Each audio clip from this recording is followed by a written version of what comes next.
Hello everyone, welcome back to the Saddle Tramp channel.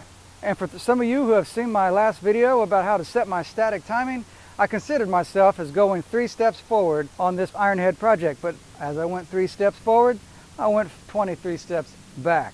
Yes, I had a little bit of an intake leak, so I went to go and readjust my heads, and I thought just for the heck of it, I figured I'd just take the heads off and see what the cylinders look like.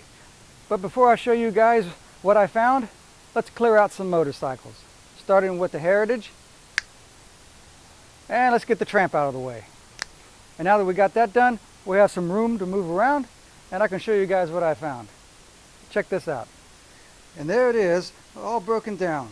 Check out what's inside these cylinders here. Alright, as I've got my drop light sitting on top of my back cylinder, shining light down in there, I want you guys to get a good look at this. Check that out.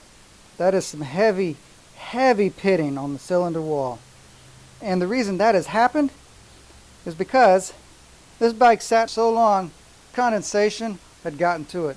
And over here, probably can't see it too good, but there's grooves, little small grooves on the front side of this front cylinder. I could feel it with my hands when I put my finger on it. Anyway, that's that. And now that it looks like I have a little bit of a project happening, you know, I might, maybe I'll go a little deeper into it.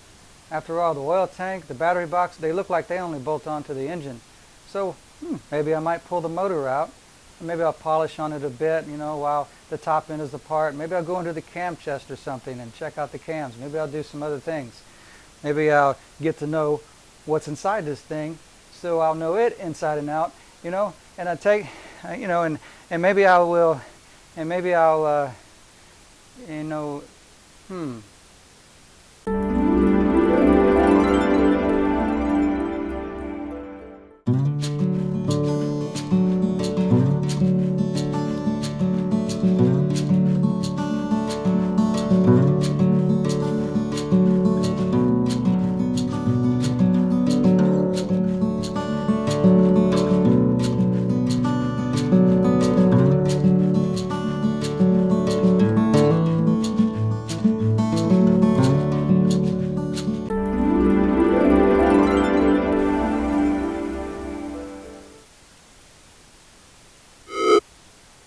after all, I forgot I had this thing sitting off in the corner, you know, and it just so happens that it's meant to fit a 57 to 76 Ironhead Sportster engine.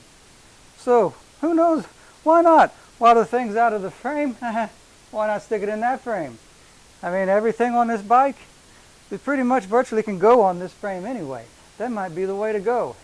I will say I was on the fence though, you know, for a while, whether or not to leave it like it is or make another chopper bobber, you know, just like the Tramp. Give you guys an example. I mean, check this out. For starters, let's go with the tank. And next, let's go with the seat. And by the way, that's for you, Joe, the great Egret. There's my something different. So, anyway, this is pretty much what the bike looks like with the tank, the seat on it and stuff like that. And in my opinion, let's get a different perspective from the camera.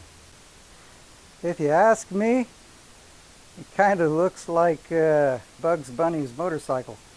Puts me in mind of a rabbit with giraffe legs. Anyway, I think that perhaps I'm going to go with this frame right here. It really looks like everything on this bike, just about 90% of it perhaps, will fit on that rigid frame. So it looks like it might be a project coming up. Well, it's already a project now. So by the time the motor goes back together, it may go back together in that frame right there. Perhaps this will be my Mrs. Motorcycle.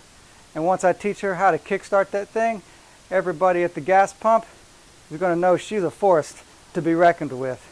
Don't try to mess with my boo-boo when she gets done learning how to run this thing, or that future thing right there.